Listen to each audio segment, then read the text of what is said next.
All right, recording. All right, so I'm going to, somehow navigate it away from the play. Book of G by Nelson Diaz-Marcano.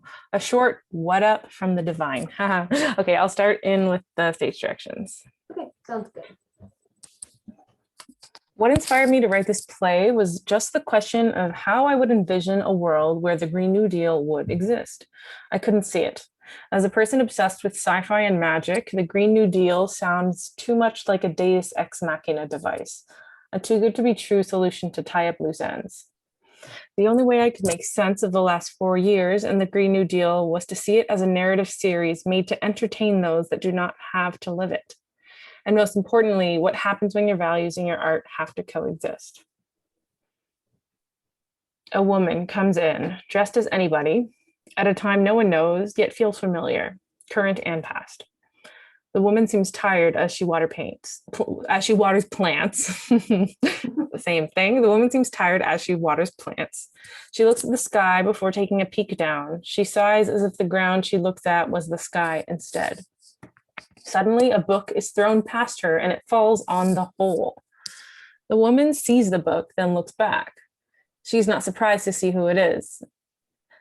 Z, a young non-binary individual, comes in, hand over their mouth in disbelief. Sorry, Ma. It's just like... What? That Green New Deal? Really? Yeah. That's the best millennials could come up with? Call him Millie. He doesn't like the full name. It's another crappy Deus Ex Machina cliffhanger that really creates more problems than not. How so? How am I supposed to write the next chapter in the Book of Generations series if they are giving me such... They all do it. Zennial didn't give much for Millennial to work with. A global recession, and let's not forget X jumps just up and left after he started the Persian Gulf War and never finished it. At least Millie is giving you... a fix-it-all solution? Well... let's get racism and social restructuring together. One does feed the other.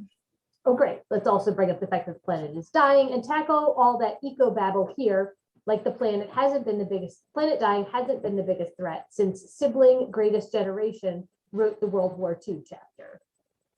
Z, sibling GG created a whole reset with that chapter. How am I supposed to do this, Ma? With patience. Patience? None of my siblings have written something that has led to me having patience. What they have written until now has left us with Millie having to come up with a fix-it-all Green New Deal because nothing else can tie up the millions of loose threads, save us from a messy situations and downright stupid decisions that siblings Boomer, X, and Zennial created from sibling GG's foundation. Millie is trying out of nowhere to steer the course of this series, but if the Green New Deal is it, maybe this Book of Generation series needs to go. Okay.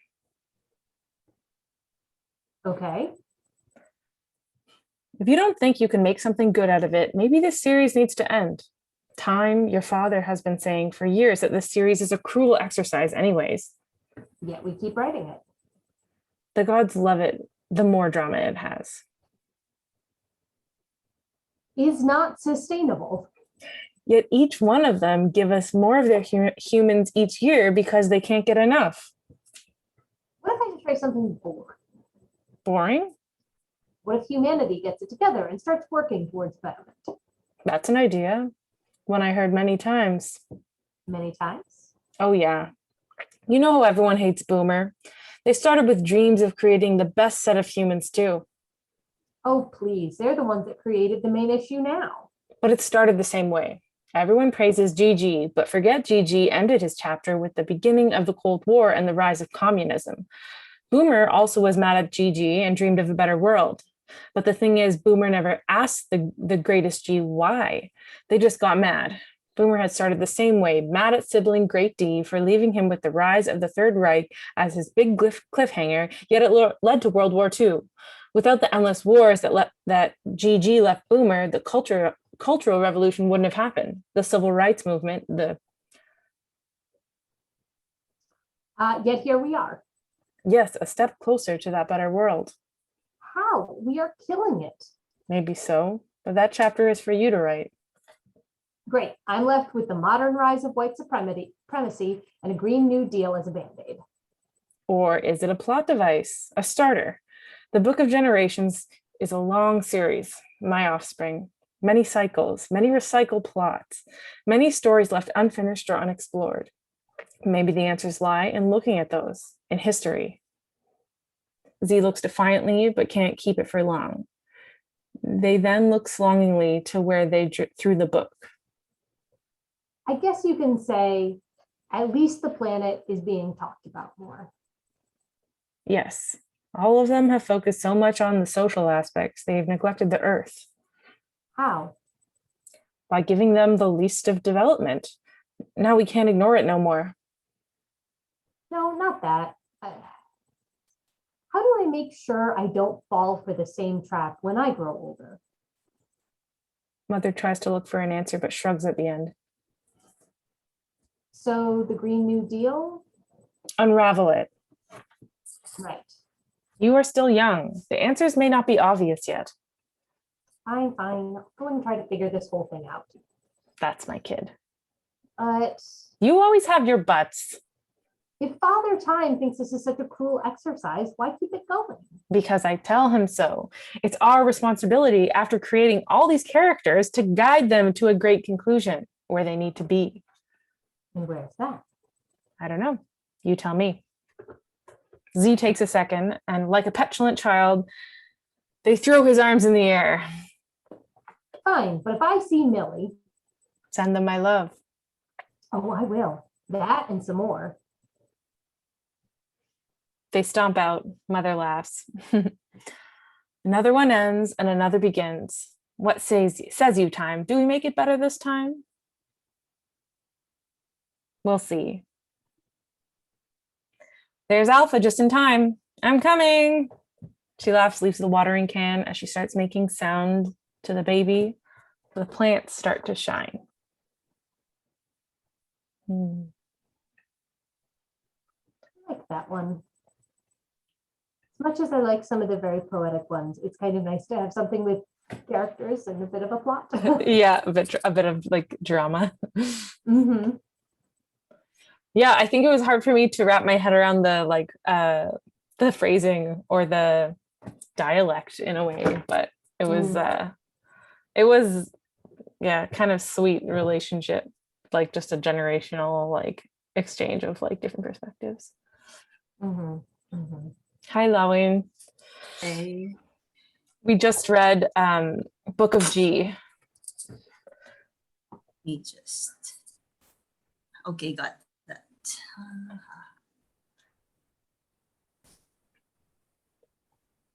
Yeah. Oops. Sorry, let me just open that file.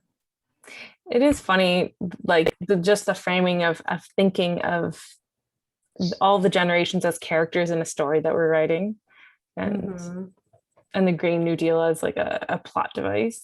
And it's like, because what other way is there to think about humanity except as like something that we are inventing as we go, and we have to take responsibility for it. It's so simple, but it's kind of great. Yeah, well, I think it's interesting also that it really highlights sort of the generational cycle and progression of sort of each generation coming in and feeling like we can do it better. I saw, I don't know if it was a podcast or like a YouTube video or something, but it was a young Black woman in sort of the southern US, and she was saying like she was going to fix racism or some issue specifically. And her mom kind of said to her, like, do you think you have better shoes than we did? Like, do you march better? Do you organize better? Like, this is something that's been going on for generations, and it's going to keep going on. Which is somehow like really heartening, but also really scary at the same time. Mm-hmm. Yeah.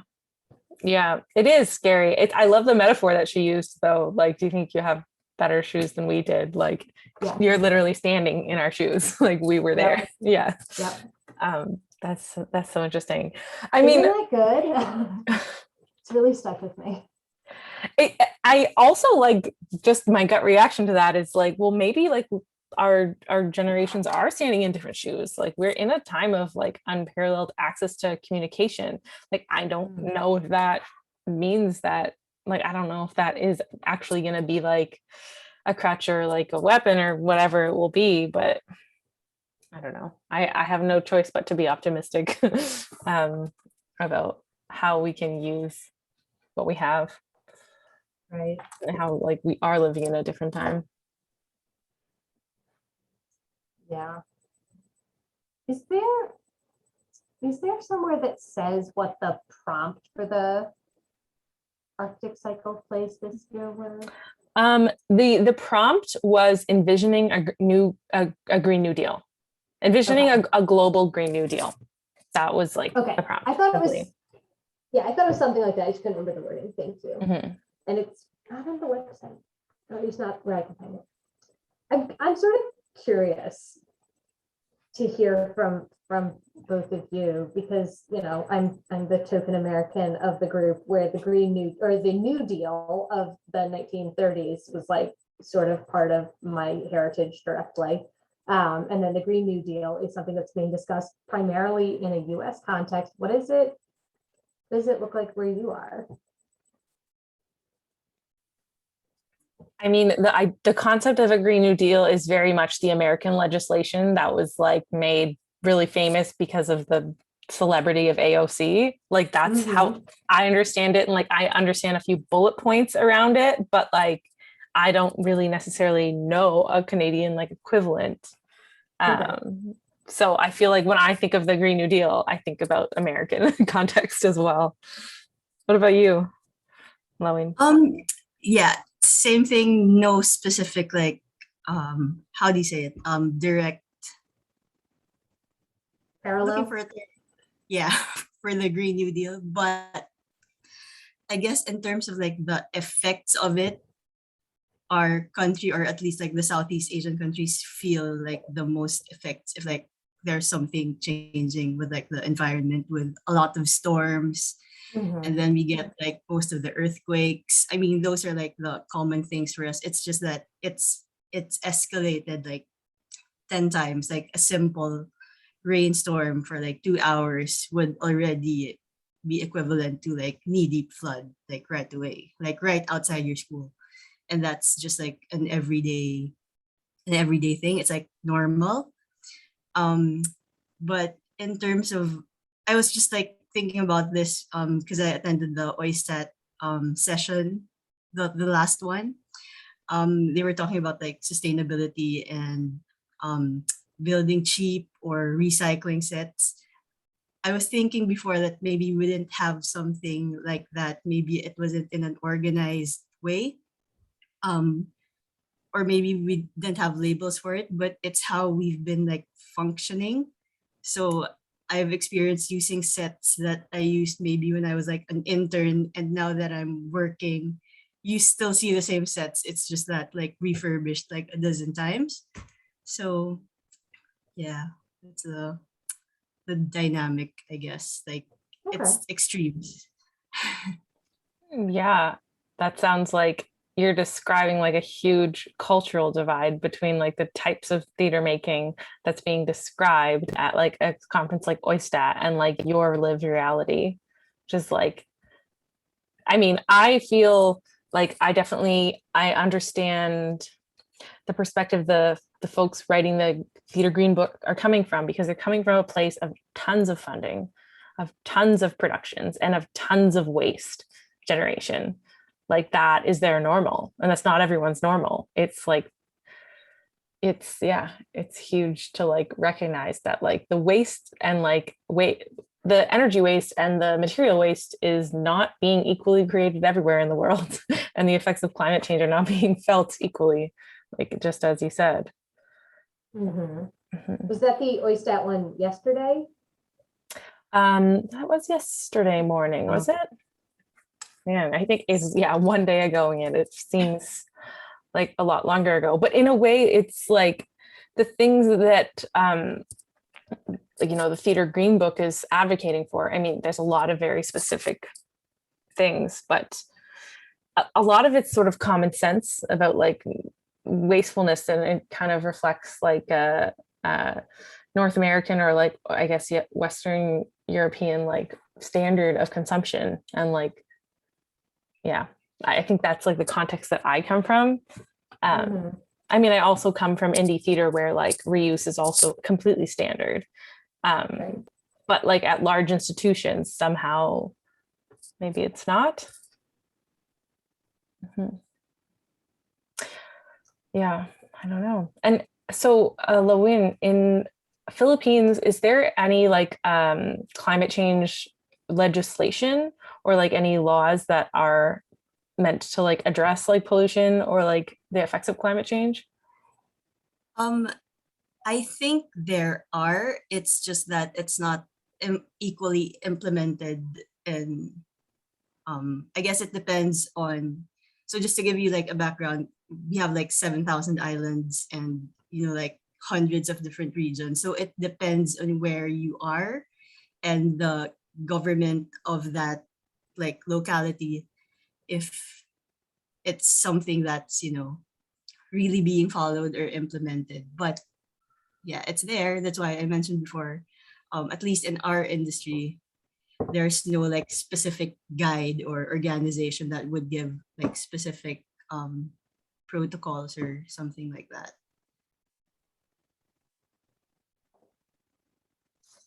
Because even like simple recycling is an issue per community, like like home recycling, just segregating. So it really depends. Yeah, I mean, simple like home recycling is a huge issue here too. It's just a lot more tidy in a way, because recycling is always taken away. At least where I am in Ontario, like all recycling goes into one bin. You don't even have to separate it. And there is some kind of faith that it will be separated at a sorting plant, but the reality of what happens is that, a small percentage of it is recycled, like, maybe 8 or 9% is like the, wisdom I've heard. And then most of it is sorted and sold overseas. And that means like the vast majority of it ends up just being burned or ends up in a landfill. So the whole idea of effective recycling is like, is just a bit of a huge illusion here, at least in Canada. And I feel like we're not one of the better systems, but at least we have a recycling system.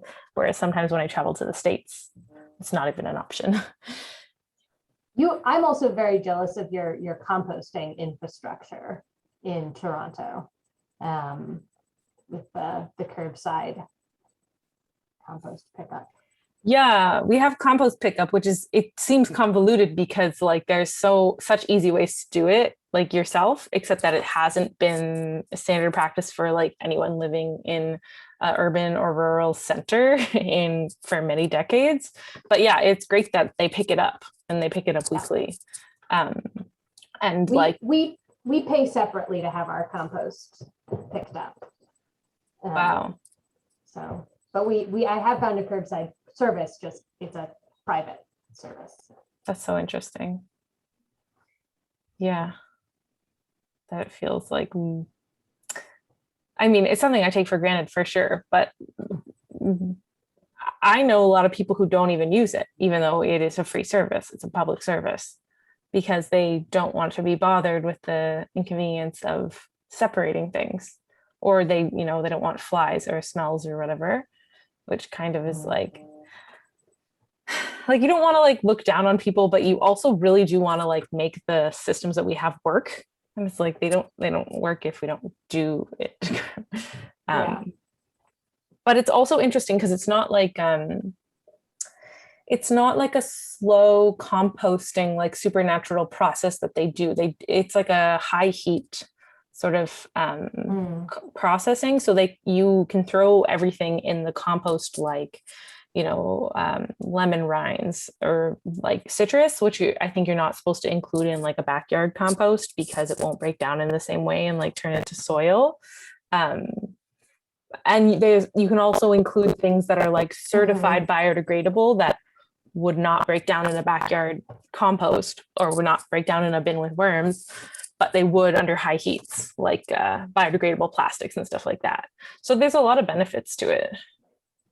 Yeah, I feel like we're super privileged to have it, but like I am still kind of ignorant to it. And I'm kind of wondering, like, why don't we just do it in our own backyard? I also buy fertilizer for my plants. Right. Well, one of the reasons that I picked the composting surface that I did, and actually today was compost day, so yay, new bucket, is that we also get compost back twice a year. So like I get free bags. So it's almost like doing it in my backyard, but they will also take some of those things you can't do in the backyard. Like they'll even take animal protein parts, which you can't do in most backyard composting that I'm familiar with. I haven't done home composting since I was a child, so it's been a while. But that actually reminds me, sort of going back to the play and sort of the generational divide. So my mom, when she was in high school, was in her high school ecology club, and they were like super big into the recycling. And so my mom has always been a huge recycler, but like getting her to sort of take the next step of like buying less or buying less stuff in non-recyclable packaging or composting, like those next steps, I think because her generation sort of was taught that recycling is the solution, it's hard for her to then think about doing more. Yeah, I could definitely, I can relate to that conversation you're having. Like, I have a hard time having these conversations with my own mother because same thing, like she was raised, without even access to effective recycling, and recycling was revolutionary when it like became a really big thing in Canada. But helping her understand that like how much of it is just a comfortable illusion is like difficult. And then also like being like, but mom, like, how to do things without buying things in plastic. Like you grew up having to bring things around in tins and jars. Like you didn't have the convenience of all these plastics when you were an adolescent. And then, they grew into this like time of convenience with like the super like skyrocket in like disposable one-time use packaging. And like I'm like, you literally grew up this way. We just need to like go back to like what your mom's generation did. Like it's not like it's like we need to innovate so many new solutions. We just need to like remember some generational knowledge that's not very far back. Right. Yeah, when especially in like with theater, people always talk about like, well, this is the way we do things. And it's like, it's the way we've been doing things for like 20 years. Calm down. There's been ways to do this before, buying 50 shirts from Amazon and then just returning them. Which I know is a very common thing where I work. Hi, Laurel. Yeah, no, it's so true. Like somehow like the knowledge that the convenience is there, it's just so hard for people to choose otherwise, even though it's been like such a short-lived convenience. Like it's hard for me to even imagine like going on to like a large scale production that wouldn't choose to buy their t-shirts and underwear like from the cheapest, quickest source. Unless I'm the one making that decision, but it's like common sense right now. Laurel, we just were on tangents discussing our local sort of recycling systems after reading The Playbook of G by Diaz-Marcano. So we've only read one play so far, and we'll just kind of let the conversation take us.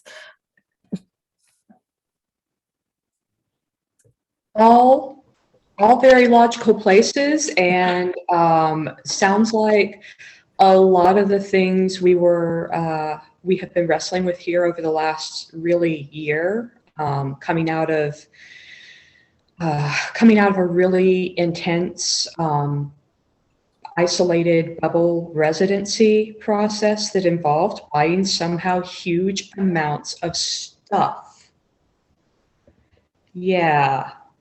Where it all comes from, where it is going, like what had to be transported, what is being recycled, what is being slated for local reuse. Yeah.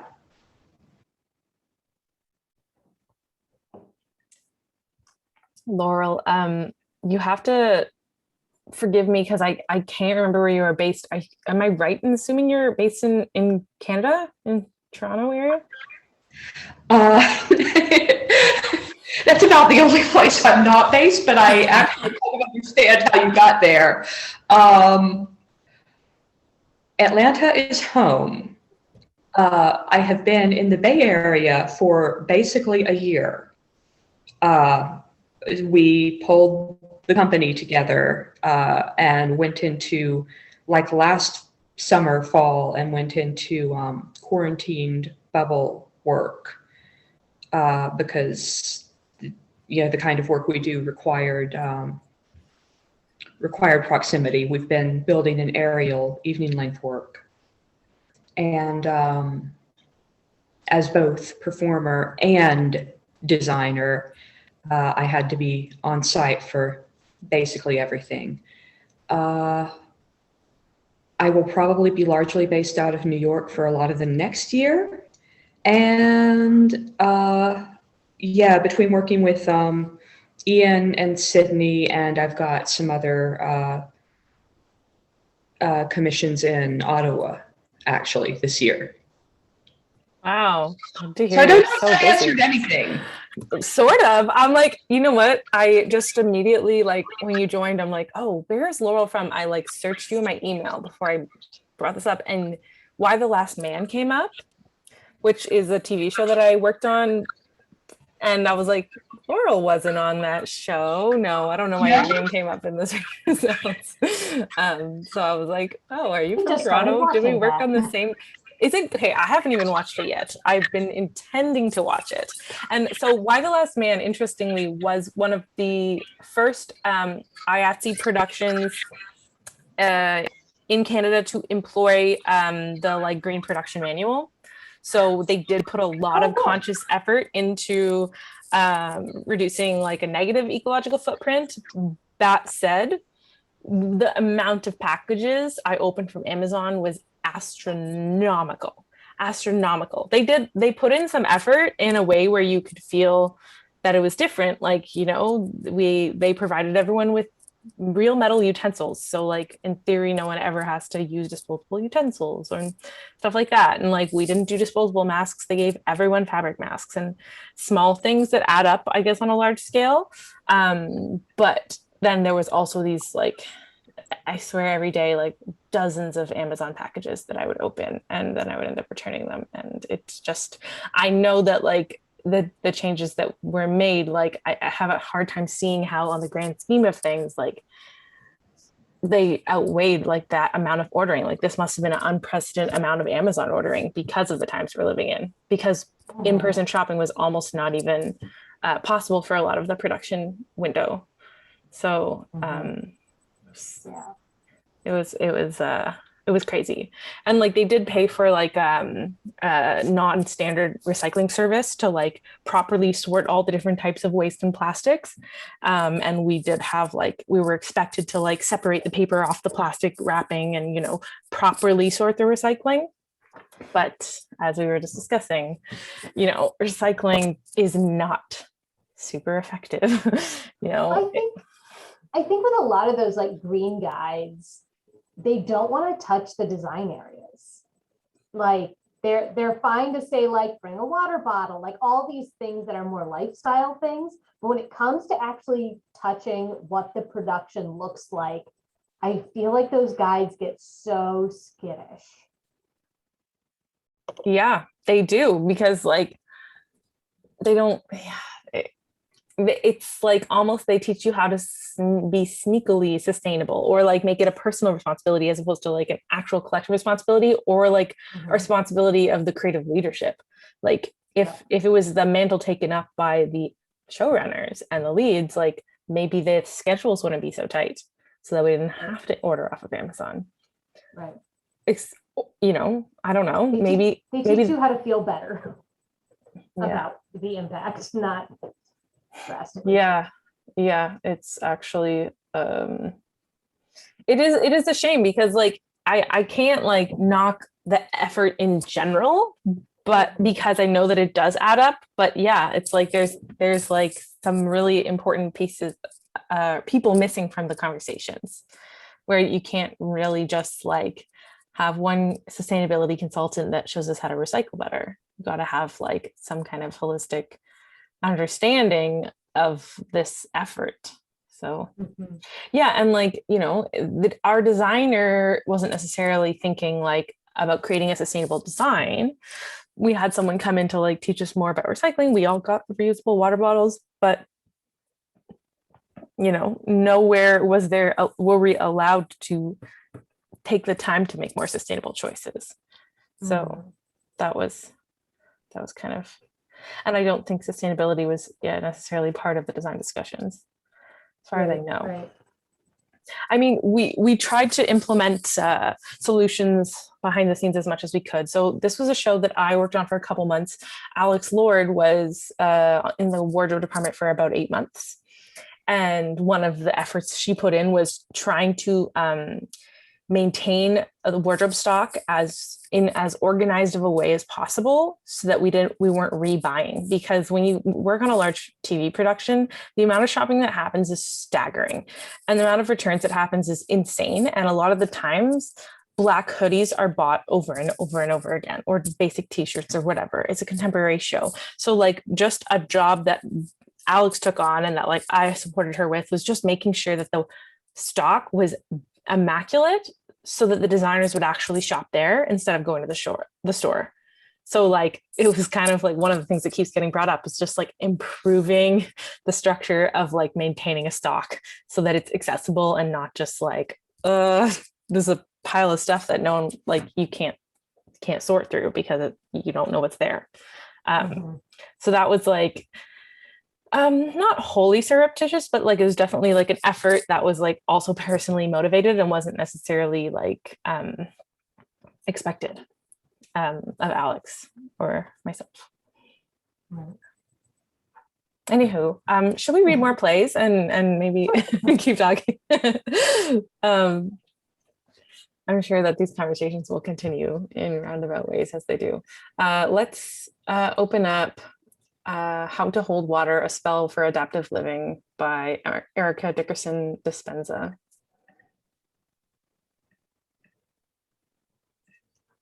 She's from Chicago. Yay. Do you know the playwright? Nope. I just scrolled down to her. I just skimmed through the play and went down to the bio and saw Chicago. Nice. Okay, I'm I'll start gonna look her up. I'll start with the stage directions and just jump into a role if you are inclined to read. How to Hold Water, A Spell for Adaptive Living was inspired by the Greater New Orleans Urban Water Plan, Living with Water. The play offers a very introductory answer to the question, what is a queer, Black, socialist, feminist response to climate change in New Orleans? I weave science fiction and a revisioning of the Yoruba Orisha, Oshun, within the work to offer a vision of an abolitionist ecology and to urge us to see climate change action as spiritual work. Players are Shun, an ageless, beautiful Black woman, cancer survivor, dressed in the finest yellow gold and K&B purple. A peacock feather ornaments her clothes. She is the city's mirror. And Flo, late teens or older, a keeper and conjurer, wears all white, Shun's daughter. The setting is New Orleans, June, the year 2050. A beautified, excavated waterway and public park. The grass is a brilliant emerald jewel beneath Flo's bare feet. Shun sits on the bench applying makeup in a gold compact mirror. A canopy of strong oak shields her face from the sun or makes the skin between slits of shadow gleam all the more.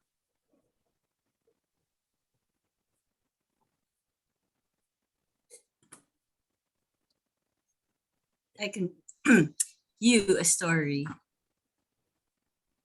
I ain't honest. Used to be a wall there. Concrete. A concrete wall to hold back water. Didn't they know water ain't never honored no boundaries? She was not a welcomed guest. That don't make sense.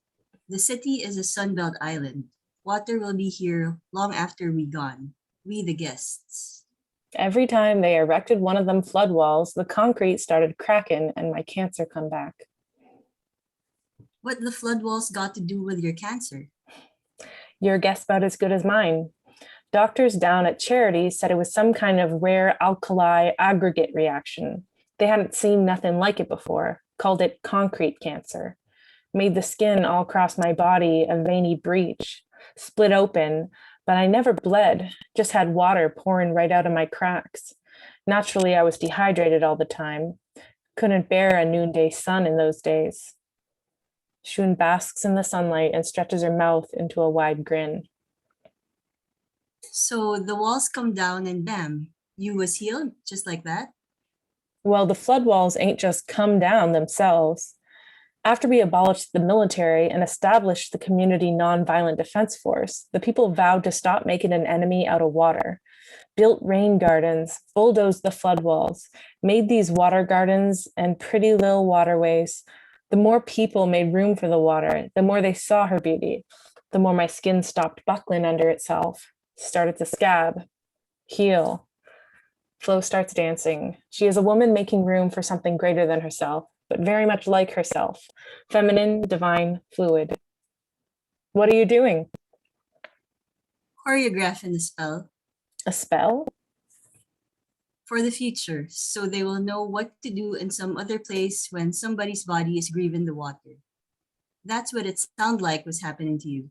You was grieving the water and the people ain't no a sure remedy. But you was healed in the process of another healing. We gotta make a record. Draft a spell so they know for sure next time. Which is this time right now someplace else. And if they forget the words or healing can't be spoken, or if in that place, then they can move the spell through their hips. Wind it round their shoulders and stomp it out of their feet, and it'll still work. Flo Flow begins begins with sacred word. sorry. Oh, go ahead. Oh, exacting movements. Find her with each line.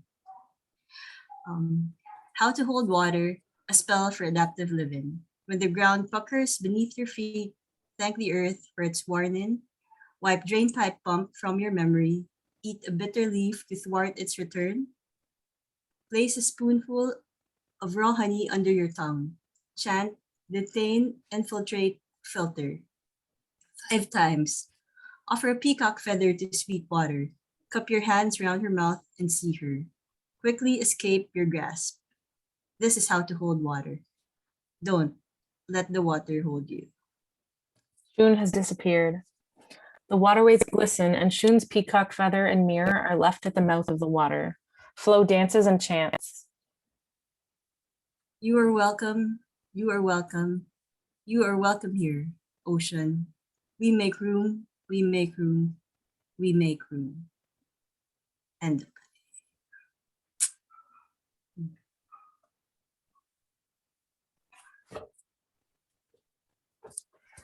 Interesting.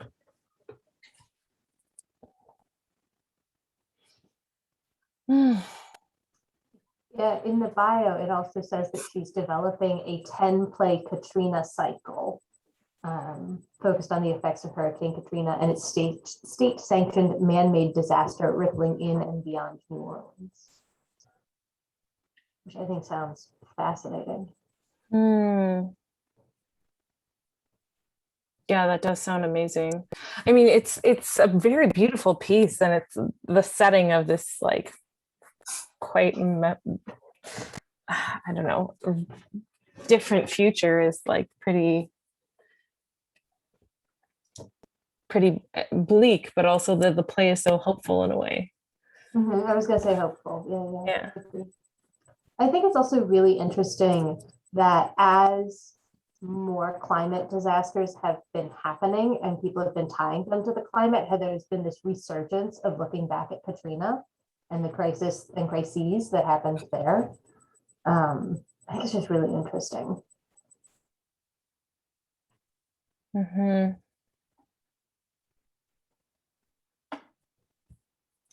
Yeah, I think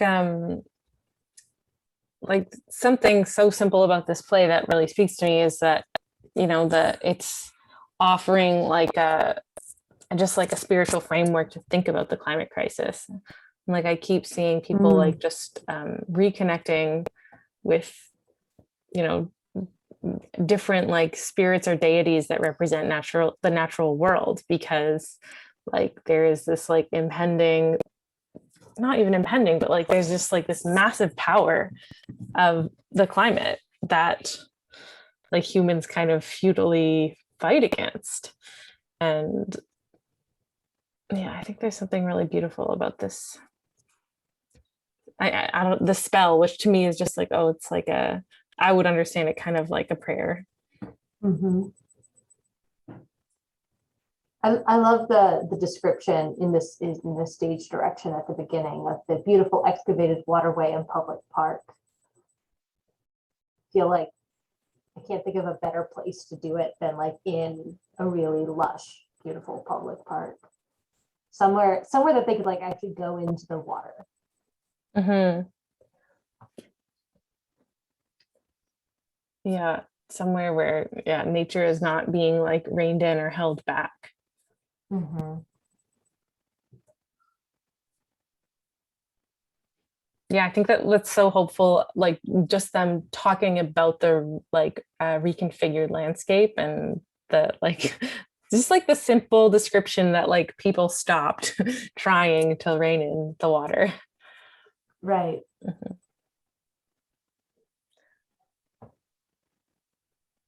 And oh yeah, after we abolished the military and established the community nonviolence defense force, it's like, oh no, they didn't come down by themselves.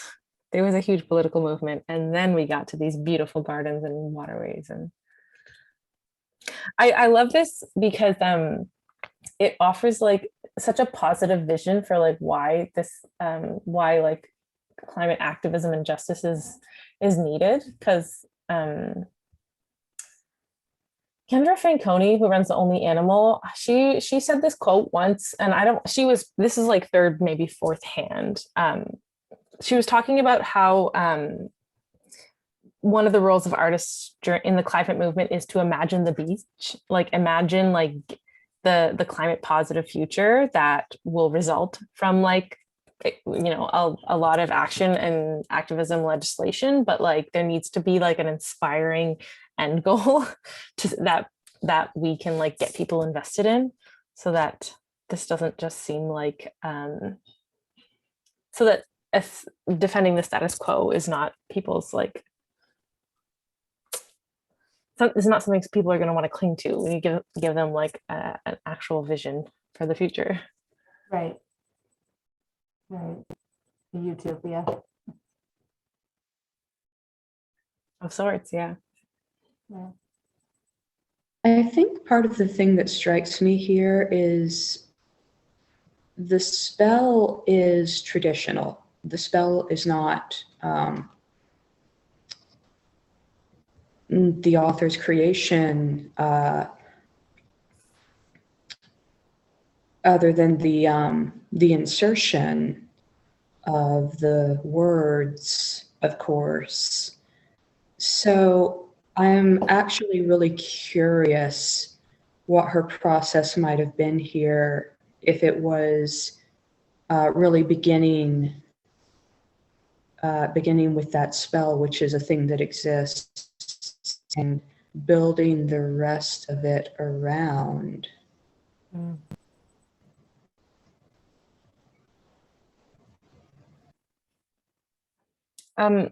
When you say this spell, like, do you mean the idea of a spell, or the actual process? The actual process, both the final chant, I believe, is a fairly literal English translation of of a Yoruban chant. I believe that's one of the key drum rhythms for Oshun, and the rhythm here of the dance,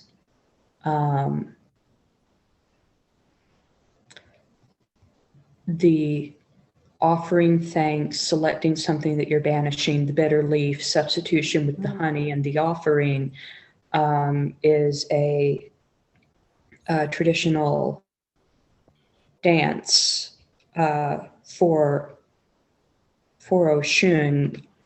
I was trained for a couple of years in drumming, so I've actually seen this performed, and it's an incredibly powerful performance set, you know, particularly when it's done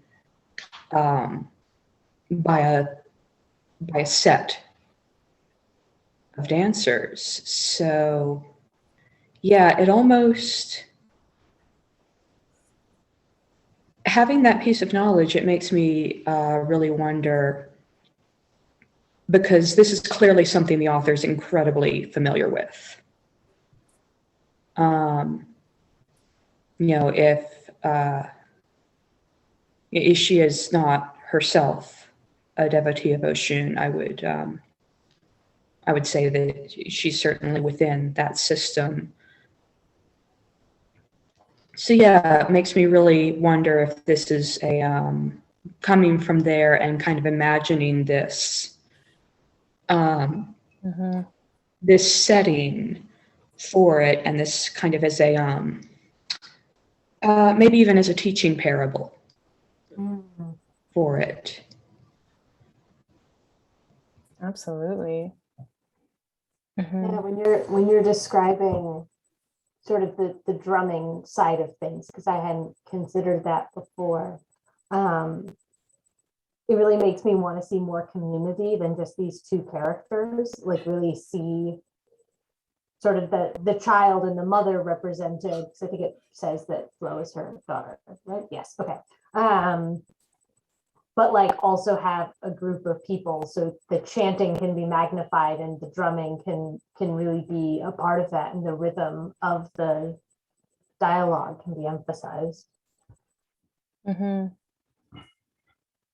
Yeah, I would love to also see more people be part of it, because it's talking about like this play also being a vision for an abolitionist ecology, and like they refer to abolitionism in the show, but like as a spiritual movement, like that, to me that's like hugely inspiring, because like how else are we to like understand these things, but like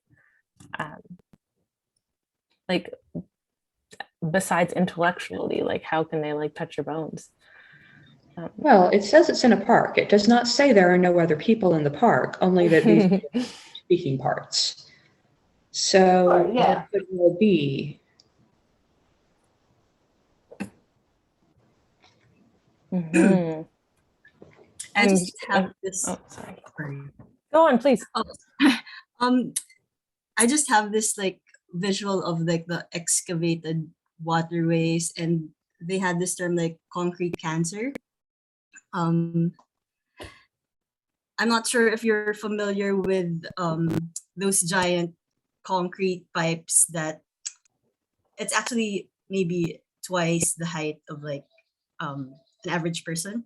So they use it to, I think it's like waterway. So anyway, it's made out of concrete. It's just that I just had this visual for something that's happening here, like in the Philippines, where because they want to just like build and build, because most of the country is still developing. So anyway, before they use those pipes, these big giant pipes, you would see it usually in like rural areas near like the fields, or somewhere near the provinces. But in Manila, those unused pipes, people would live in them, and then you would see this like community of pipes, like 3-4 stories high, of like round pipes, and you would see like individual living spaces of like well, homeless or like the poorer communities. But if you can translate that in like a more positive or like hopeful look, but just this idea of bringing water and bringing hope to like different communities, I just see it as this um excavated waterway in public park, but this round giant concrete pipe is like a cancer at the same time, but something hopeful as well. So it's just a thought. Yeah, that visual that you've described is, wild. I'm really wanting to like see what you're describing.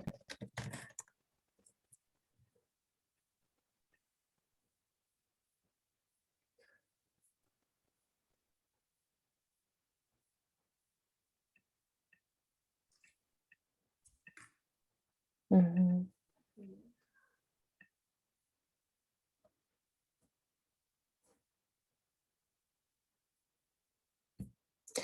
Amazing. Well, shall we move on to the next play? I feel like what a wonderful play. I would absolutely love to see this performed.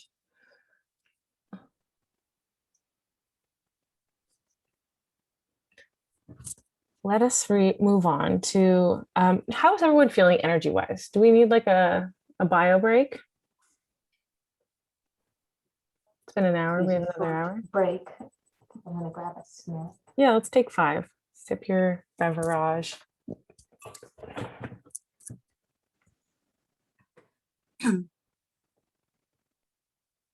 It looks something like Oh Wow. my God, that is so. huge. So like That is if we crazy. have a performance in this, and then I guess with like the drumming, the sound would just like reverberate, or like the acoustics, I'm assuming would be really really good.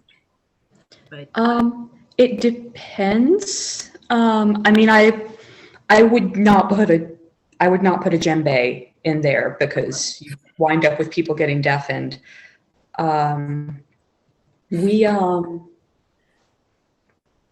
so I've been part of a couple of projects that actually used reclaimed or recycled concrete pipes purposefully as housing, and they make incredible structures.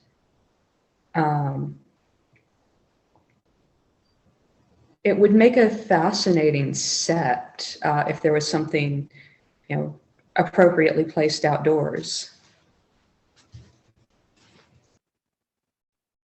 That's kind of amazing that you've been involved in a number of projects reusing concrete pipes.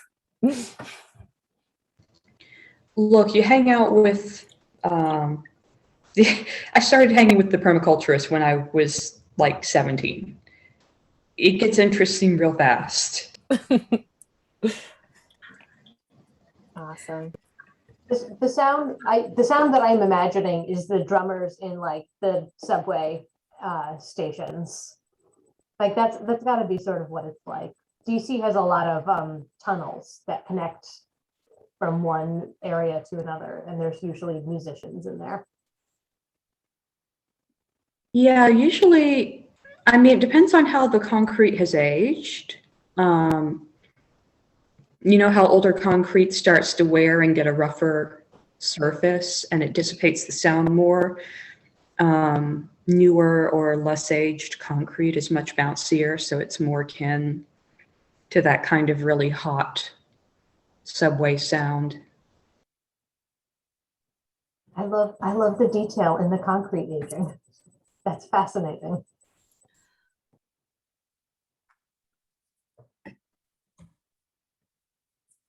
And then if you're not using a reused thing, there's always like new forms of concrete that are being made.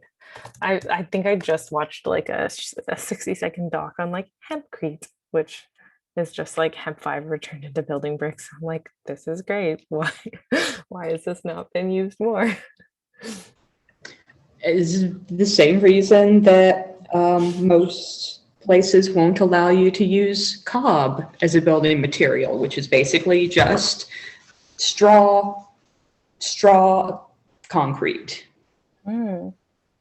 If it's not in the code, then obviously it must be outside of the code. Not to mention the added baggage of hemp that, we don't want people to get high off of buildings Yeah, the smear because campaign. people can't understand how plants work. I mean, I'm in California right now. You can't go outside without getting at least a contact high anymore. I mean, you drive through any part of the city at all, and every corner, it's pretty much, yeah. It's like once they passed the law that said, okay, everybody grow your own, everyone was like, oh, pull up the tarp, we already are. We're just gonna have better sun exposure now. That's funny. Yeah, I actually found it, maybe I'm wrong, but in Ontario, when they legalized it, I think that I started smelling it less. I'm like, I don't know why. Maybe everyone's just eating it now, or I don't know, buying oils. That's totally possible. Like it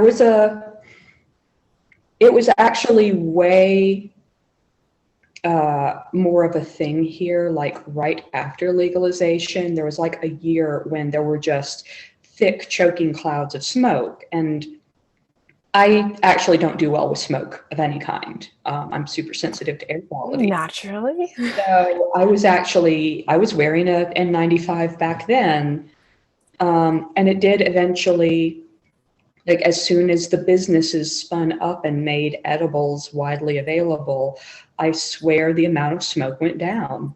Also, people started smoking at home. Right. Because it wasn't illegal anymore. You didn't have to like go hang out on the street corner. I also wonder to what extent it was that people had access to higher quality stuff, which doesn't smell as bad or is not as potent. You don't need as much, or it's more potent, so you don't need as much, so you don't need to smoke as long. I don't know. There's all sorts of theories. Yeah, I mean, there's always been some pretty strong stuff available here. See the aforementioned permaculturist in Marin County.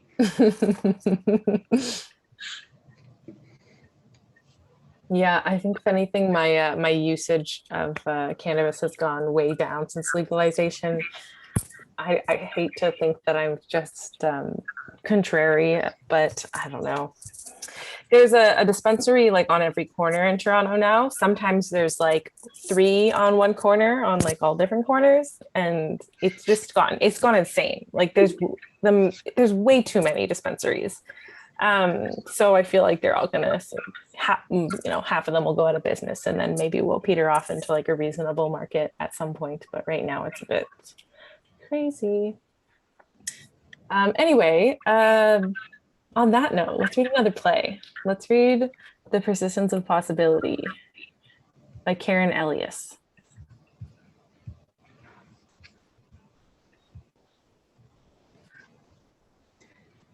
Actually, I'll be back in just a sec. It sounds like there's somebody outside.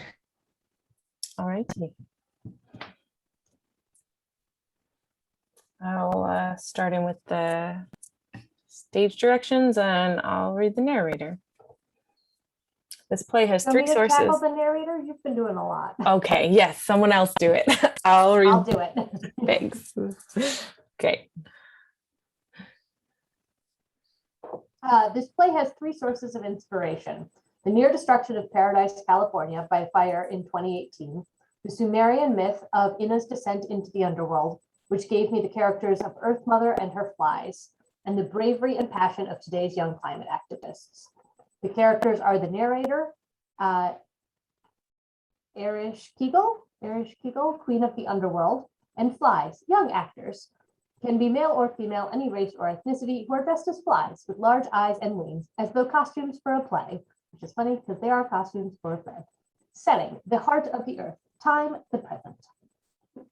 On the morning of November 8, 2018, a faulty power line belonging to the electric service provider Pacific Gas and Electric caused a power outage 4 miles east of Paradise, California, a region desiccated by months of drought. A fire that started on a canyon ledge was inaccessible to fire trucks, and the wind, described as roaring like a jet engine, drove the fire toward town. One onlooker saw a bulging whirlwind of flame and smoke that was sucking debris from the ground, setting it alight and rocketing it into the sky. It sounded like a freight train going around, she said. There was nothing earthly about it. The fire, considered the deadliest in 100 years, would claim 85 lives in Paradise and destroy 90% of the town. The following is set in the heart of the earth, where Ereshkigal, the underworld's queen, is in mourning. The flies sent by the god of wisdom have slipped through the gates of the underworld to bear witness to her pain.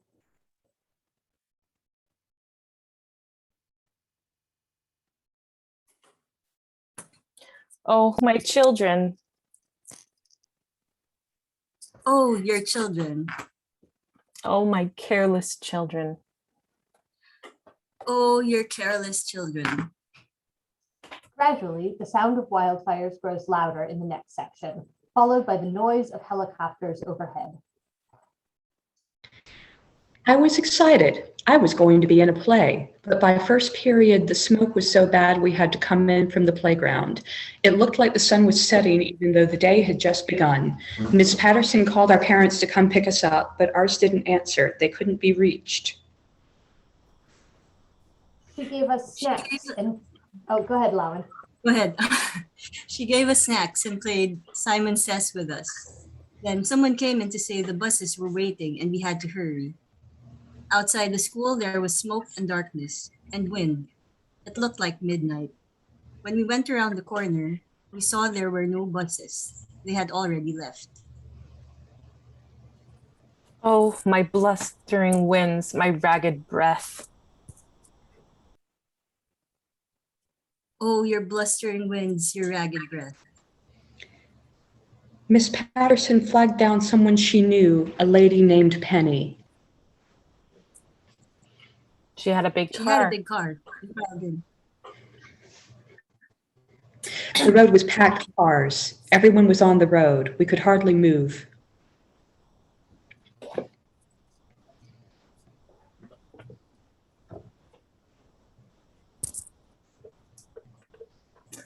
The fire was catching up to us. I looked out the window and saw embers flying on the wind like falling snow. I saw the trees. They were lighting each other on fire, one after the other, too fast. Oh, my scattered bones, my running feet. Oh, your scattered bones, your running feet. We had the air conditioning on in the car, but the windows were burning hot. Penny said not to touch them. She yelled at us.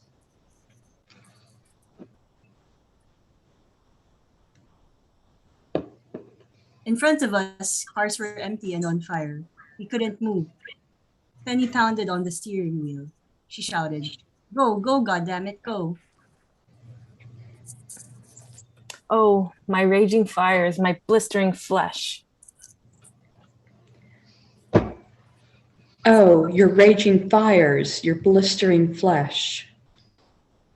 Miss Patterson was saying, please, oh, please, over and over. But then a bulldozer came, pushed the empty cars out of the way and made a path. Penny said, "We're stepping out. We're stepping on it." We made it out of there. It took 3 hours. That night, we saw on TV that our school had burned to the ground. Oh, my breaking heart. Oh, our breaking hearts. I know who you are. You are the creatures who see from many angles. You see the discarded scrap and the begging bowl, the bubble wrap caught in the foam and the ocean itself, the sweat on the skin from aspiration, the salt on the skin from fear. You are the ones who fly through the cracks, the annoying ones, the messengers. Go out from here. Tell my children paradise is burning. Persist until they pay attention. Persist until they pour out of their houses and into the streets demanding change. Now go, hurry before it's too late.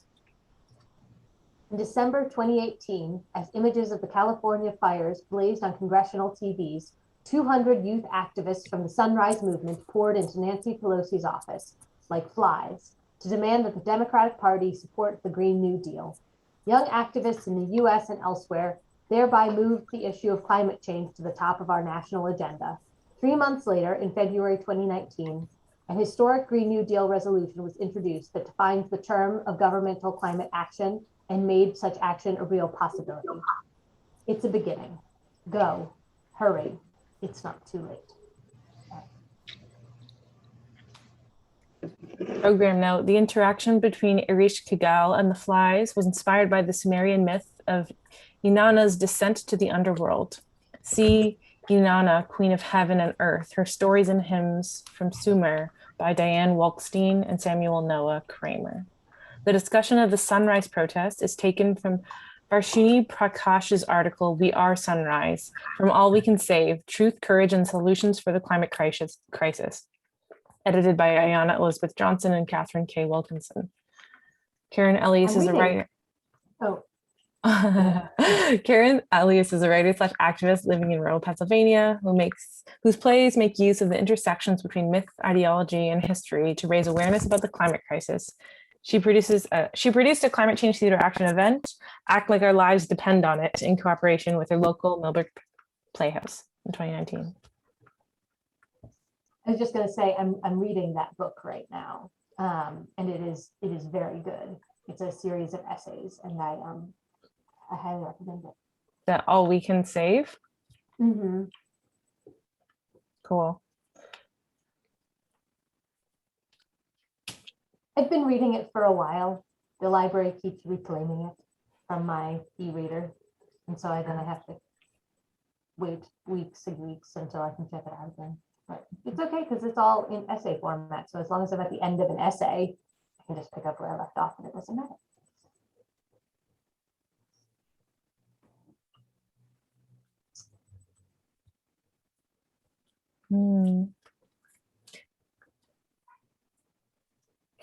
I wonder what the underworld looks like in this year, or in this world. I mean, I'm not super familiar with the Sumerian myth, but the queen of the underworld, like saying her blistering flesh, it's like definitely not the underworld that I'm necessarily familiar with the mythos of. Usually this is sanitized a little bit, and that the journey is removing clothes. This is actually taken from an older version where the goddess is actually reduced to a skeleton.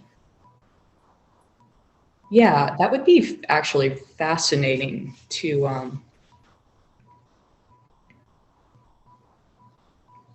get it, like the gore and the body horror of it without making it cartoonish or Halloween-y.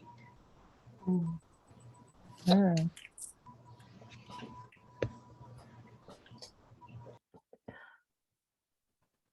Yeah, I mean, so admittedly living in a climate where we don't deal with wildfires, like they're always sort of away from me, and the horror of it becomes quite abstract when it's not right in front of you. So I think that could be interesting, and I didn't realize that your scattered bones, there is so much quite intense imagery in here. I was thinking of it, not being familiar with the myth or the character myself. I was thinking of those things as reflections of the impact of the fire. Like the scattered bones are the trees that have been destroyed, and the ragged breath is the difficulty of breathing in there. And it's where my brain went with some of that. But it's really interesting that that's also part of that the stripping of the flesh is part of the myth as well. Yeah, I mean, I think that's really skillfully done here, that the she actually it looks like she took a couple of the lines of the myth out of order, like scattered bones. Blistering flesh should come before scattered bones. So, you know, whether that was deliberate to get the scattered bones be in the line with the trees, or accidental, but yeah, it's really skillfully done in the structuring of it. I mean, if you've ever seen one of the sacred play versions of this, maybe where usually if it's in public, it only goes so far as like giving up the jewelry, giving up the crown or the headdress. And its phrases, you know, making these sacrifices to pass a gate or to, you know, to somehow humble yourself. But I mean, in this version, it is that the goddess is literally stripped of flesh and her bones are scattered because she has to become a ghost to pass to the underworld. Mm.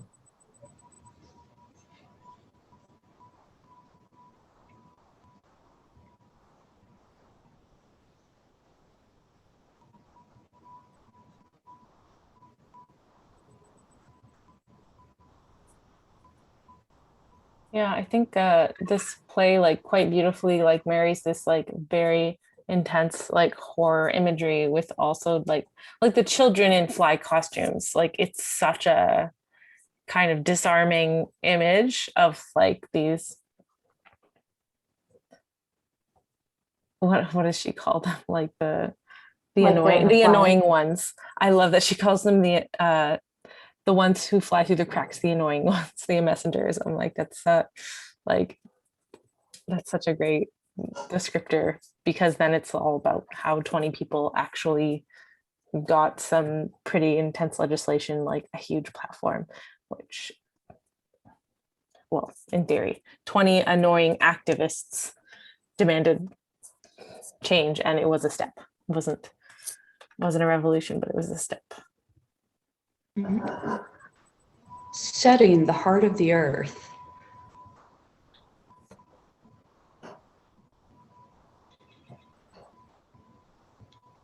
Yeah, so I imagine flames immediately because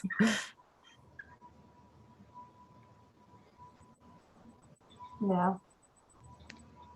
I mean, it's almost, I could see this being like moving through a forge or a furnace where the audience is actually going through this intense heat, and bringing up this kind of horror. I don't think you could actually get away with doing that to an audience, but that's where my mind's going.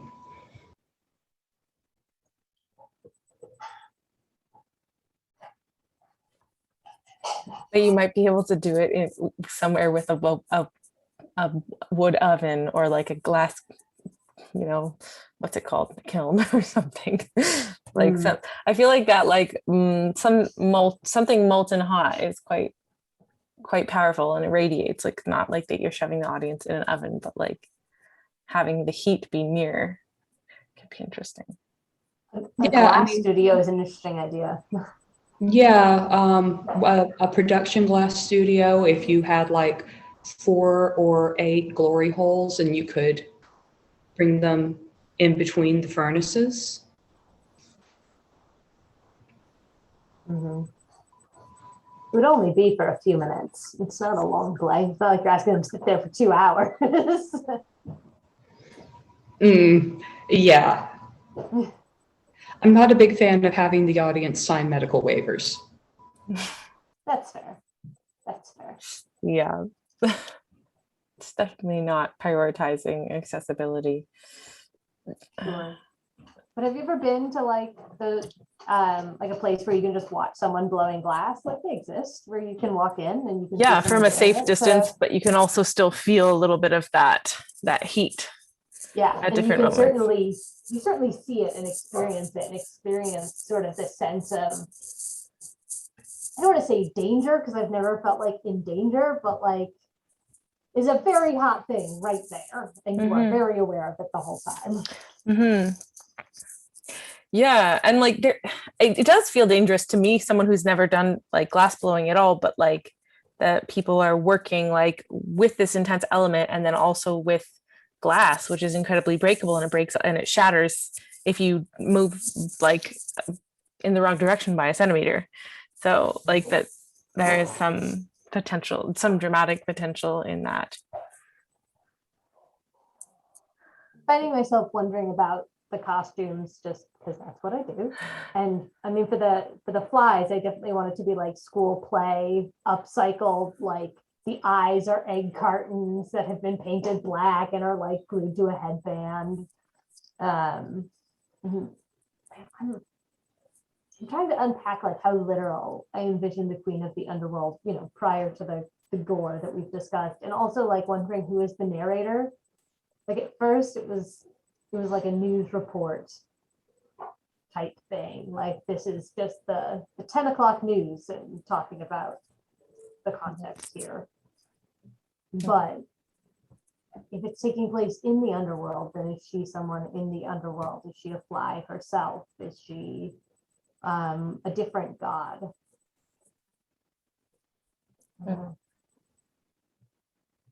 Yeah, I just from like it could be the narrator could be like a it could be a politician or some public figure, but I like that like there's the flies and the goddess and the narrator could be like iterations on the same spirit. Like if the flies are children or adolescents or teenagers who are like connecting with some kind of darkness and are the annoying ones, like I'm imagining like, yeah, maybe it could be a bunch of kids who painted their own eyes, or maybe it's some like teen, like I wore wings to school because like that's like my self-expression that's like in between like adolescence and like being grown up, but like it's sort of like a mix between like fashion and costume and like just like a self-expression of darkness. And then maybe the goddess is just like this dark queen, or like, and there's like something sweet about like a connection between these like children in costumes and like their deity. I also, while you were saying that, I was wondering if there could be something to transition the kids from being scared kids in a very literal car to being sort of this almost acolyte of this deity, bringing her the news. And like, could that be done with projections of like projecting a literal like fly creature onto the kids in their costume in such a way that it like distorts and becomes almost magical? I was picturing something very grotesque when you said that, like the close up of the fly's face and their weird little legs and oh yeah, no, something very grotesque, something that sort of distorts it from like cute real world to grotesque netherworld.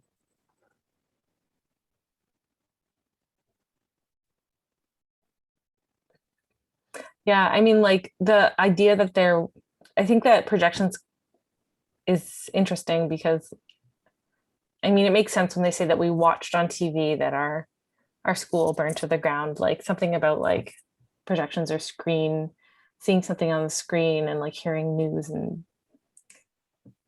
makes sense to me that this is like that you incorporate some kind of screen or screening into this.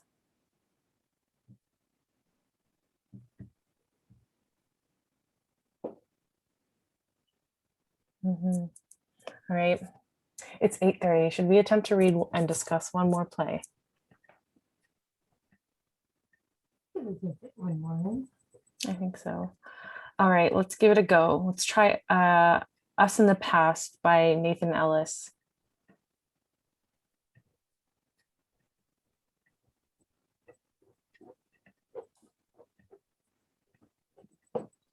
can tackle the introduction again. The inspiration for the play is the exciting impossibility of imagining together. The simple knowledge that what I see in my head when I say bridge is different than what you see. Plays are obviously live objects, but this is trying to be present tense as possible, trying to build a real sense of live, unrepeatable experience that is shared by a group. It is loosely based on Brecht's Lehrstück. I don't speak German. So if you're interested in this kind of work, that's a good place to go looking. The play is performed by a group of people, sight unseen, all together. It doesn't require performers, it just requires the audience to speak together. So it's very free how you manage it. It's about bridges and working together. You can send the text of a play as a PDF, or you could project it line by line. Probably don't print it, but there are lots of other imaginative solutions by getting a crowd to speak as a group. Try to make it as accessible as possible and don't stress if you want to change any of the words I've written here to make you feel more comfortable. You might need to set up some rules at the beginning depending on how the group works out. But in my experience with these kinds of things, people are happy to work together when they're clear what they're up against. Have fun, don't be afraid that it won't work. If you're stuck, feel free to contact me. The text starts here. Once upon a time, on a day much like today, in a place much like this one, a group of people, human beings, joined together to speak as one. They spoke the same words at the same time. Words they'd never read before, but had decided to read out loud and decided to tell a story.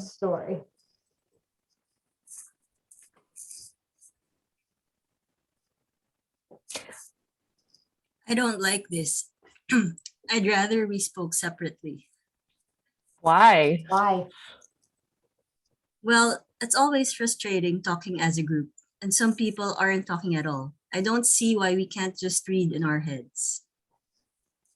I think it's fun. It's so modern. I hope it's not long. I understand this sort of thing isn't for everyone, but it's short. It won't take long. And when we're done, we can go back to talking as individuals. Okay. I wonder what the story is. One day, some people decided to build a bridge to get from A to B. They set about it very carefully. On a very hot day, when the river was low and the sun was high and bold in the sky, the group of people toiled in the sun, trying to figure out how the heck to get the stones to stay upright on top of each other, patting each other on the back whenever things went well, being very dramatic and angry when things didn't go well. And by the end of a few days, they had a bridge connecting A to B. That's how bridges get made. Someone decides they need to get something from A to B and imagines a world where A is connected to B. And then a lot of people work very hard to make that happen. The oldest bridge in the world, still in use from 850 BC. It is still standing in Izmir, in Turkey. It is a stone bridge with a big arch and the hot sun. 850 BC. I don't need to tell you, clever people, was when Homer, the Greek poet, was alive, and he was from Izmir. So we can imagine Homer with his big beard because he was so old and wise, walking over the stone bridge on a really very hot day. The people who built the bridge in Izmir were doing it for very practical reasons, A to B. There was no bit in their minds that said, in nearly 3,000 years, a person who owns a lot of books will tell a group of people about this bridge. Nobody thought that as they lugged the huge stones and did all the things that people do to build a bridge. Imagine if this bridge were here in 3,000 years. It would be really weird if someone had thought that or said that out loud. Everyone would have laughed and thought that was really weird, particularly Homer, because he had a great sense of humor. And was always laughing at other people and cracking great jokes, probably.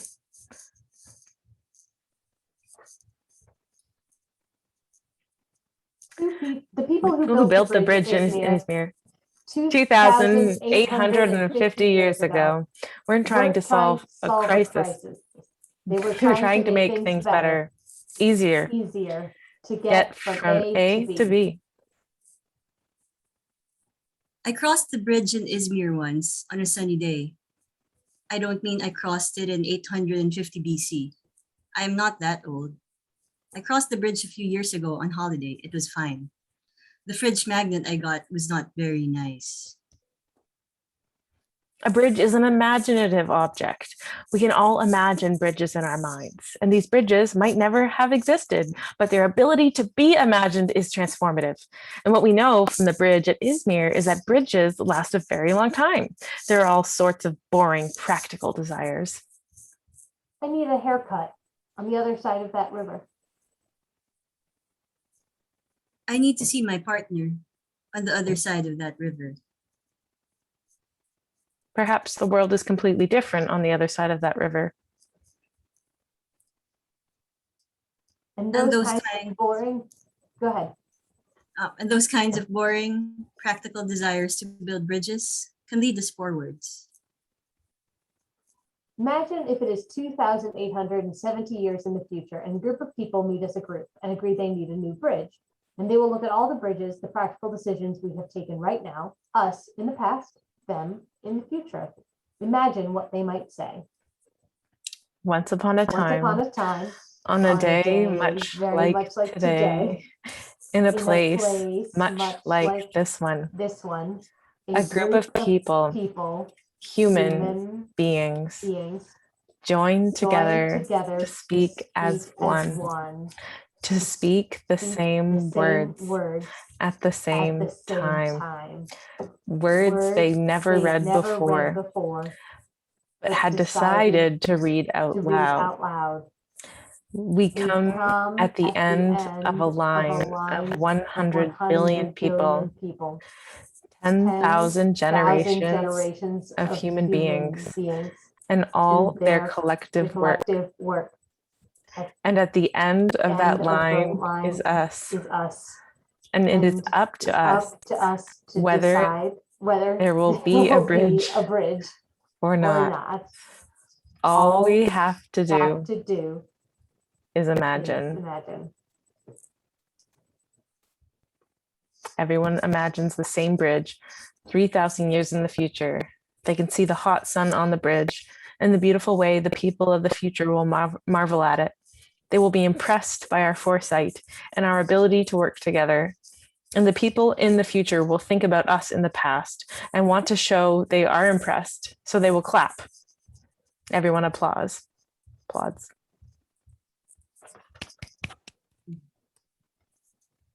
Was anyone else at the reading of the other sort of poem one where we sort of spitballed how to have it be read live? I don't remember who's there. I think I was there. Yeah. Okay. I was at most of the readings. Yeah. Okay. I was pretty sure tricky. you were, but it's the readings and the different events are starting to run together in my head. Yeah. So I think it's interesting that we sort of imagined that play doing something that this play directly prompts us to do. Oh, are you talking about the water one? I mean, that's very vague. But the one where they There's a go. lot of water. Oh God, the one where they go. The woman they walk into the body of water. Maybe it was another one. Oh, it was the one that we thought might be at a planetarium. It was the planetarium one. Yes. It was When by Ren Bryan. That was the one. It was like when did we, that one, the very poetry one. Where we were talking about would we project on the planetarium or would we text everybody or Yeah.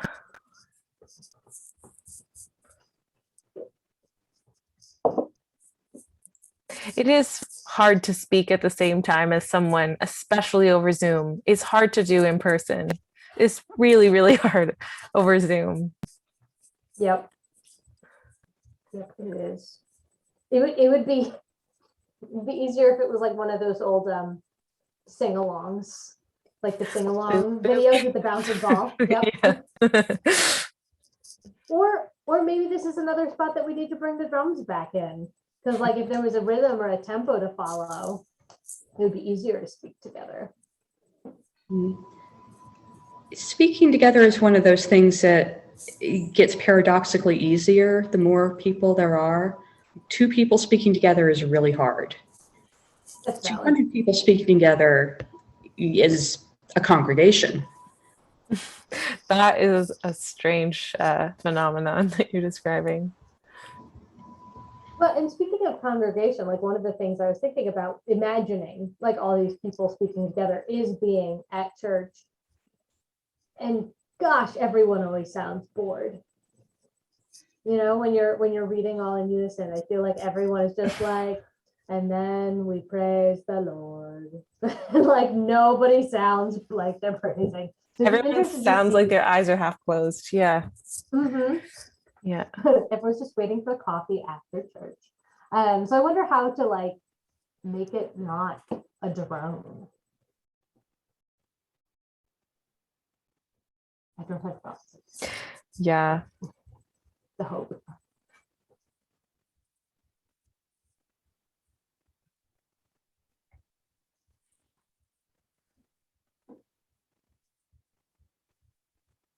Yeah, I don't know how you would go about that with a true audience. I mean, it's easy to do if everyone is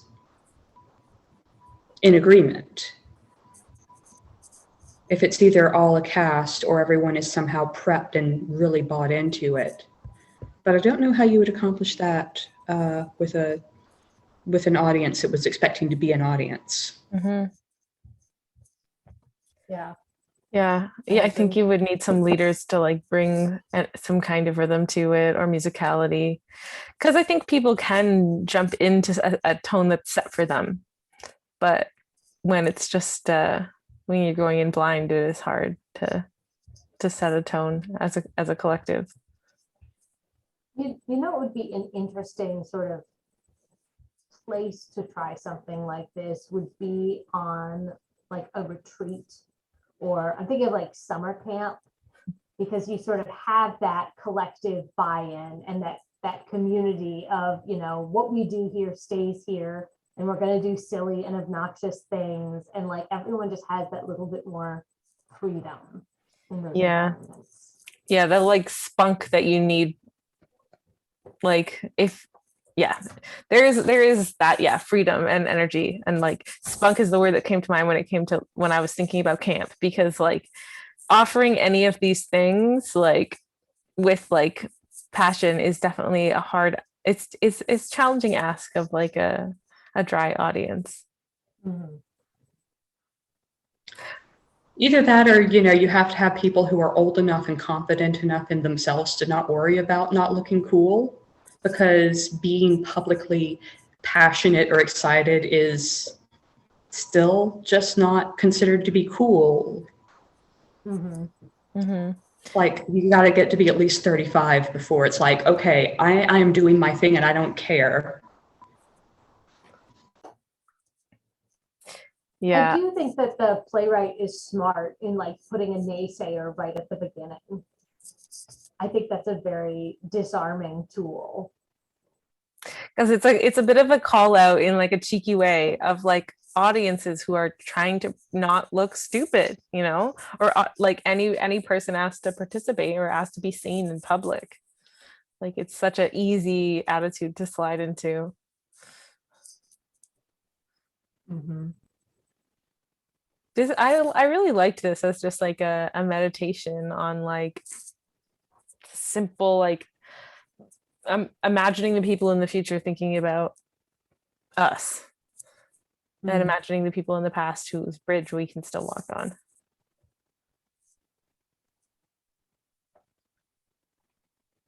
Yeah.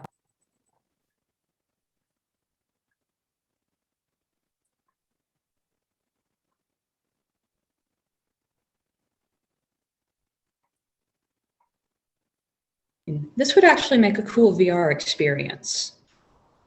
Mm. If you're filmed like going over the Golden Gate, and then you could really, you know, throughout the course of it, get this sort of increasing chorus of voices coming in out of your vision. That could be very cool. I think another cool thing that would be interesting about the Golden Gate as a VR experience is like there's some amazing historical photos of it being built. And so you could get the perspective of like moving through time, um, which could be interesting because this is so much about just like putting yourself in the place of like someone in a different place in time. And then in a way it just makes you think about legacy and like it does such a simple, that's like the bridge of getting from A to B is such a simple way to think about such a simple metaphor of like how do we solve any problem. One, you know, come up with a solution.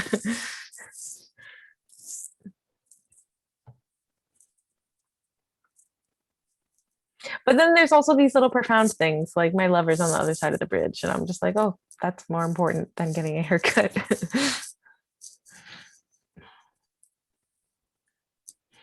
It's like I need to see my partner on the other side of the river. It's like, well, perhaps the world's completely different on the other side of that river.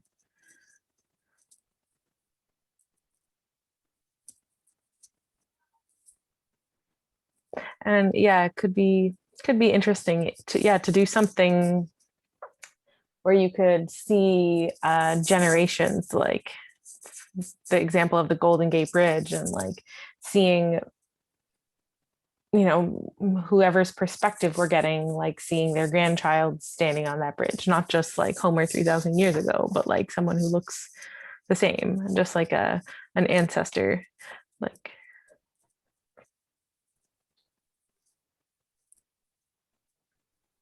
It'd be interesting to also just get a sense of in that VR experience of just like also sort of the next 100 years and how does the, you know, maybe the bridge doesn't change itself, but maybe it does, or maybe you know, we add another level so that you can accommodate more bike traffic or more public transit, or, you know, what is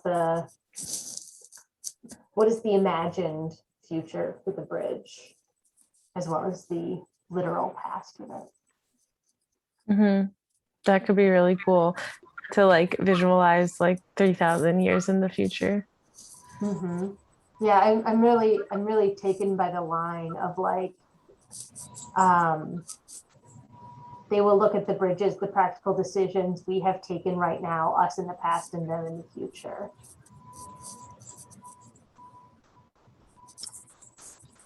I mean, that could be striking as kind of a multi-ended option, considering that one of the discussions actually going on right now is whether to start building locks in the Golden Gate. Because otherwise the Baylands are going to be gone in 20 years. Right. So you have this, you know, build this lock system that will have to keep being built and keep being built until you have locks to rival the Panama Canal. Or you watch the water rising up the bridge supports, or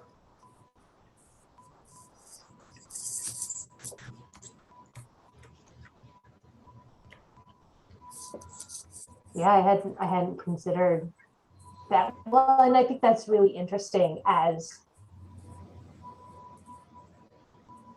a really direct provocation of the infrastructure and governmental decisions that we make now, you know, reflecting back on the initial prompt for this, which was about a global Green New Deal, which does imply government action and collective action and policy decisions, and how those then have these effects.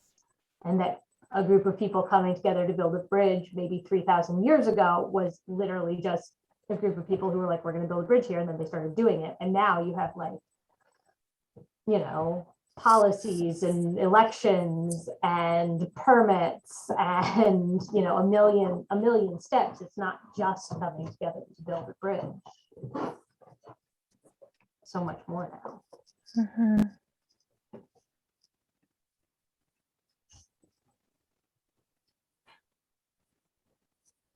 Yeah, it would be interesting to see like different possible features of the Golden Gate Bridge. Like I think the image of the water rising like up around the supports is like, it would be really striking to see that in like accelerated time.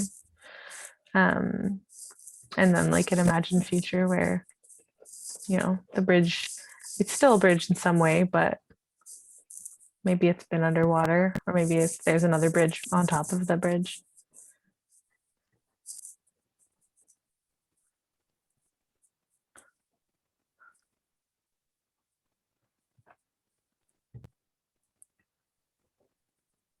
So interesting. I mean, at that point, considering it's going from high point to high point, San Francisco has turned into the new Hawaii. Yeah.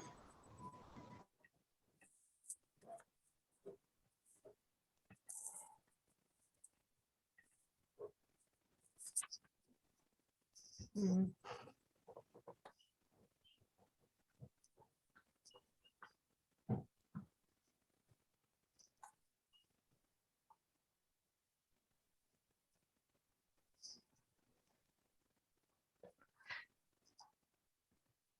I'm very inspired by the idea that a lack of climate change action is indicative of a lack of imagination, and that you have to be able to imagine sort of the possible futures in order to act now. And, you know, sort of reflecting on this sort of middle section of the I need this and I need this and the list of needs, and sort of how can we imagine a solution to fit those needs instead of just going with the current solutions, because I think so many people are so comfortable with the current options of, I need a haircut on the other side of that. Well, okay, the current option is a ferry. I'll just take the ferry. And, you know, thousands of people just take the ferry forever and ever and ever again. Whereas, you know, maybe if we'd gotten together and built a bridge, it would have just been easier for everybody.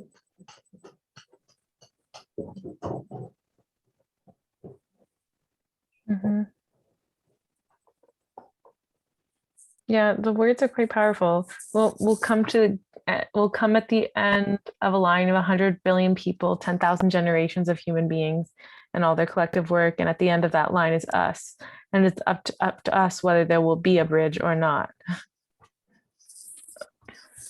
Mm-hmm.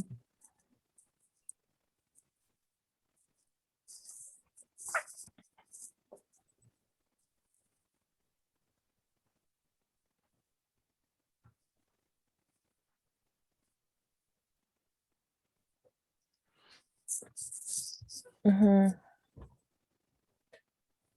want to see this bridge is there. Mm-hmm. This is just another piece that like presents some hope, and like this idea that, you know, that our collective will as humans can have like beautiful possibilities, and that there is a potential hopeful future. Mm-hmm.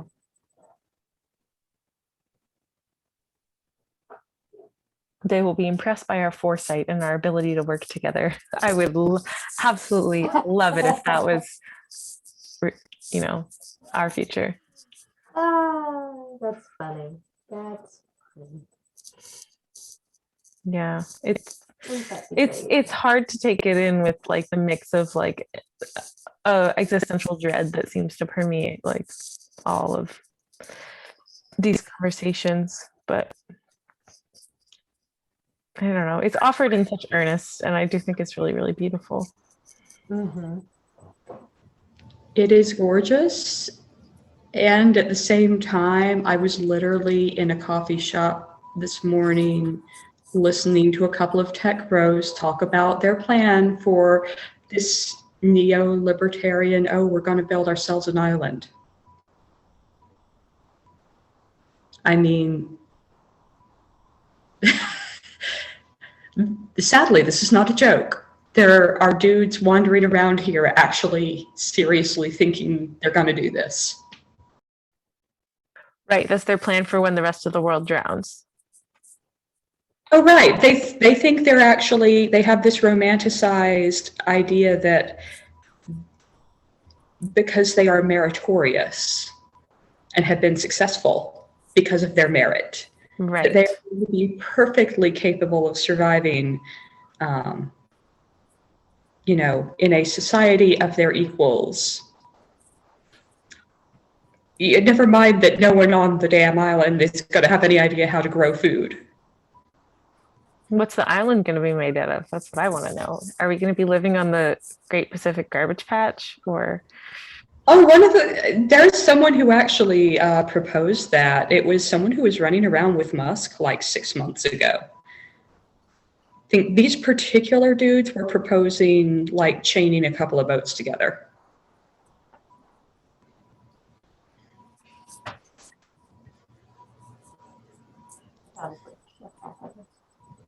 I lost audio for a second. Oh, is this a 3,000-year-old bridge? I think so. Very That neat. is just what Izmir, a wow. quick Google search turned up. Wow, It looks like it could be. that's amazing. It matches the one described in the text. Yeah, I don't know why I pictured something bigger, but of course it wouldn't be.